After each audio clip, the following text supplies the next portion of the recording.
Hello, we're back with Five Guys in a Bible. We know we've been away for a while. Some of you guys have been asking where we've been at, but we're back and hopefully here for a couple weeks, and hopefully we're better than that. But it's been hard for us to connect here lately, so we do apologize for that.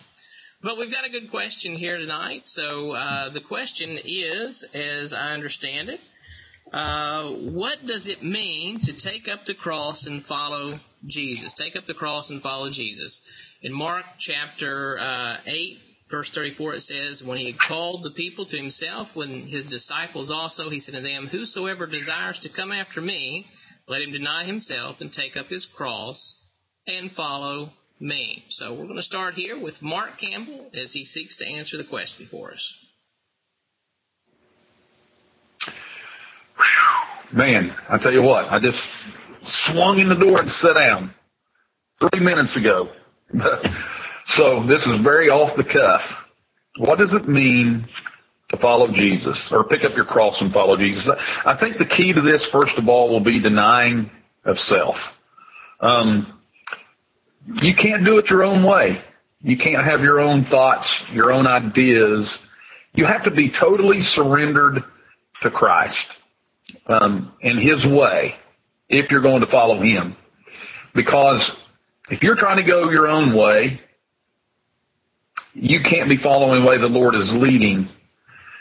And so you have to make sure that you're in line with his leadership. And in order to do that, you're going to have to deny yourself. Why is that? Well, because we are of a fleshly nature. The flesh desires to satisfy the flesh.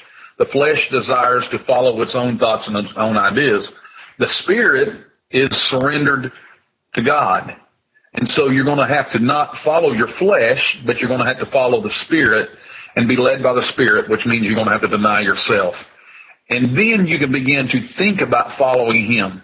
And so taking up your cross would be denying yourself initially, and then you can follow him. And I'll stop there because I'm sure the other guys have some great things to add to it, and I'm sure I'll have something to say at the end. All right, that's going to take us over to Jason Shoultz. Jason, enlighten us a little more. Going to have a heart attack and die of that surprise that Mark wants to say something else at the end. Let's just start off by agreeing it doesn't mean what folks usually say.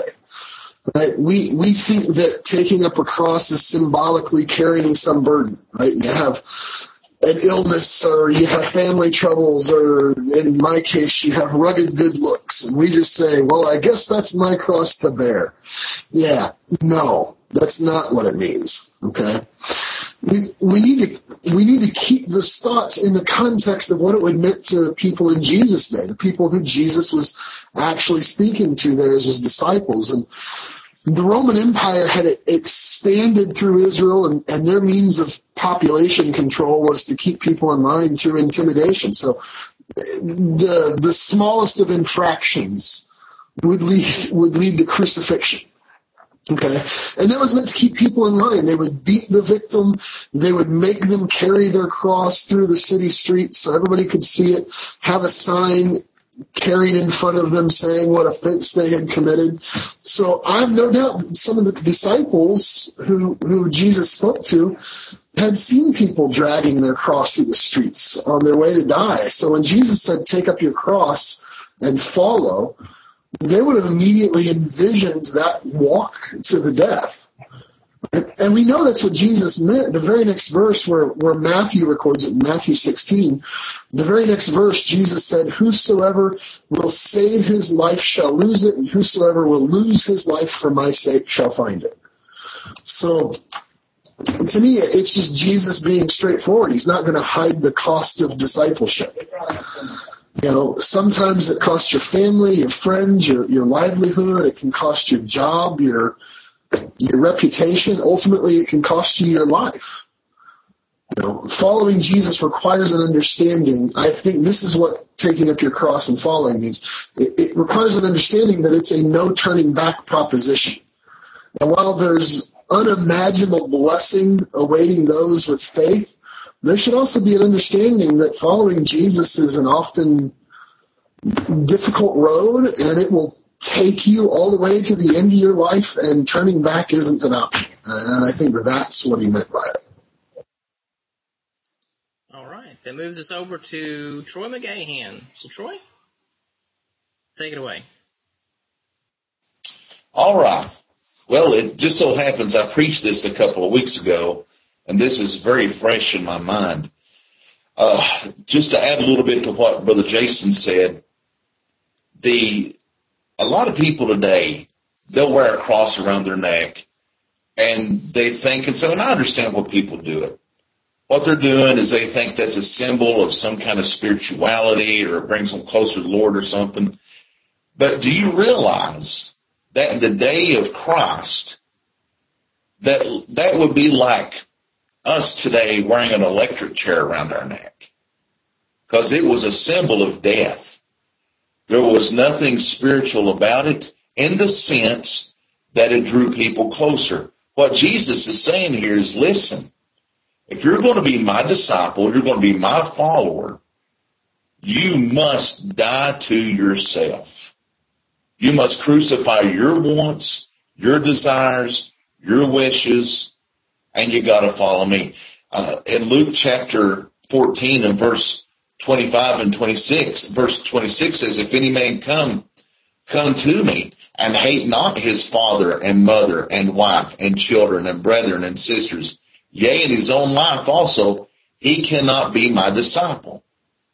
Then he says in verse 27, and whosoever and anyone that doth not bear his cross and come after me cannot be my disciple.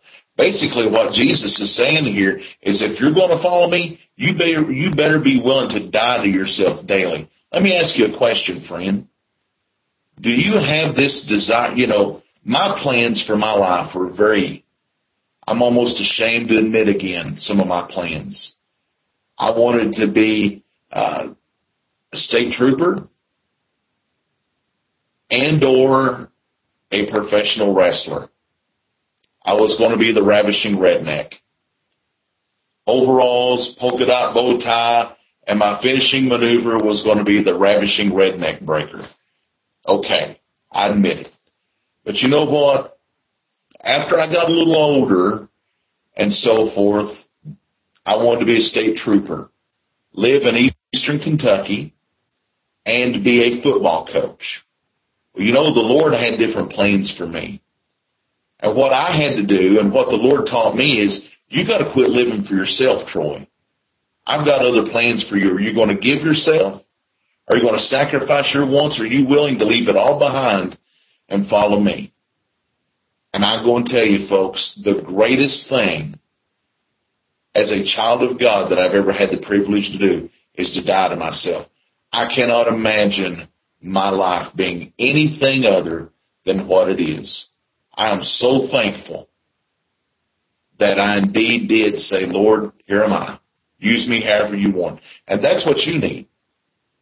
If God's calling you to do something, give it all up and say, Lord, here am I. Send me. Be his disciple and follow him. That's all I got. That moves us down to Todd Bryant. Todd, take it away. Yeah, when he got a little older, he gave up that professional wrestling gig. He was 34 when he gave up that little pipe dream of his. So don't let him fool you too much. We had a Sunday school teacher that actually taught on this not too long back, Brian Farley, and he's a great teacher in our church. And yeah, that was pretty good, wasn't it? Oh, brother.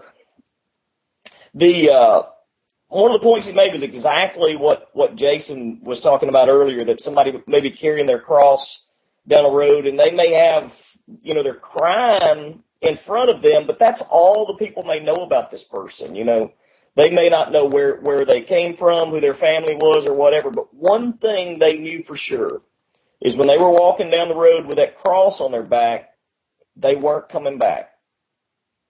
They were going to where they were going, and that's it. They were never going to return. And that's the kind of commitment that Jesus talks about. It completely sold out to him and who he is and his cause and his commandments. And I mean, we must be completely sold out. You know, we have a phrase down here in the southeastern United States, family first, but that's not, look, Jesus says, no, I'm first. You know, actually, I know I'm second is a really big, you know, popular thing right now, but, you know, really, you know, Jesus is first. You're supposed to put everybody else before you. I'm second is not nearly far enough down the line to what we're really going to. Now, I know their point is, you know, everybody else is first and I'm second, but, you know, Jesus is really first. And so the picking up of the cross is completely sold out to him. He must be the priority. You know, I've learned over the years that unfortunately blood is often thicker than the Bible. You know, family often sides with family, but that's not right. Christ must be first. His way must always be the way. He is the example. He's the one we're striving to follow. So that to me, I mean, I know everybody's said something similar to that, but just think about that picture that Jason painted of the man walking down the road with the cross on his back, and just think, he is never coming back. And that is the type of selling out that Jesus demands out of his followers. We don't preach that very much today. You know, when guys are preaching the quote unquote gospel today, and especially the prosperity guys, you know, it just tears me up. You know, if you accept Jesus, you know, all these good things are going to start happening to you. You know, Jesus said, pick up your cross and follow me. Completely sell out. Deny yourself. You know, things are going to be rough. You may have it rough on this earth. I mean, what Jesus is talking about is completely different. He doesn't use the type of language that was all flowery and everything. So, yeah, I just think when he says, you know, pick up your cross, he's just talking about being completely sold out to him, and he is going to be the focus in everything that you do. That's it. All right, then that finishes things up with me. And, you know, when you come to the end of it, you feel like you're just echoing everyone else in a way. But, you know, when I look at the cross and what it was, what did Christ do on a cross? He made a sacrifice for us. He atoned for us, took our place. And, you know, as we take up our cross and follow after him, it speaks of sacrifice and it speaks of suffering. And it reminds me in Romans 12:1, it says, I beseech you therefore, brethren, by the mercies of God, that you present your bodies a living sacrifice, wholly acceptable unto God, which is your reasonable service. You know, there's a set of things that God expects out of us, and it is our reasonable service. It's not some unreasonable service that God expects from us. It's reasonable that we do. But, you know, as I think, you know, a lot of the brothers have mentioned here tonight about denying ourselves and to follow as we follow after Jesus, I also really am thinking, you know, as we speak about a sacrifice, you know, that is something taking the place for somebody else. And you know, as I think about ourselves, you know, part of our reasonable service is giving up ourselves for other people, and especially for the furtherment of the gospel, because that's what the cross was all about, right? The gospel. So, you know, that's part of it, I believe, as we take up our cross and follow after Jesus, that we deny some of the things that we might want to do in life for the better sake of showing people the gospel of Christ. And it's something that's necessary. We must do it. So I think that's all I really want to add to the conversation here. Does anybody have anything else they want to add? Of course, Mark. Before we... Are you ready? This just crossed my mind, and I know, but listen, we need to understand how serious this is. If you don't take up your cross, you cannot be his disciple. You can't play this game of, well, I'm doing the best I can. I'm you know, most of the time I'm dedicated to the Lord, whatever. No, if you're not going to take up your cross and follow him, you cannot be his disciple. This is really where the rubber meets the road. There'll be a lot of division going on when people have to make the decision. Am I going to follow Christ and the Word of God, or am I going to follow what popular opinion is? Listen, you cannot be the Lord's disciple if you don't take up your cross and follow him. There's some serious language there, and we all need to consider that. It's pretty simple. You can't be the Lord's disciple if you don't take up your cross and follow him. So you can't play games of religion with Christ. I guess that's all I got. We can't serve God and man. It's one way or the other, right? All right. Does anybody else have anything they want to add? If not, we will formally say good night. God bless. And we hope that you'll continue to submit questions to us. Head over to on Facebook. Like us at Five Guys and a Bible, or FiveGuysInABible.com. You can catch us there. And be sure to ask us questions and pass us along, share us, like us, help us out as we seek to get the word out. We hope that's what we're doing. So thank you again for listening. God bless again. Good night. See ya. Good night. Hi, everybody.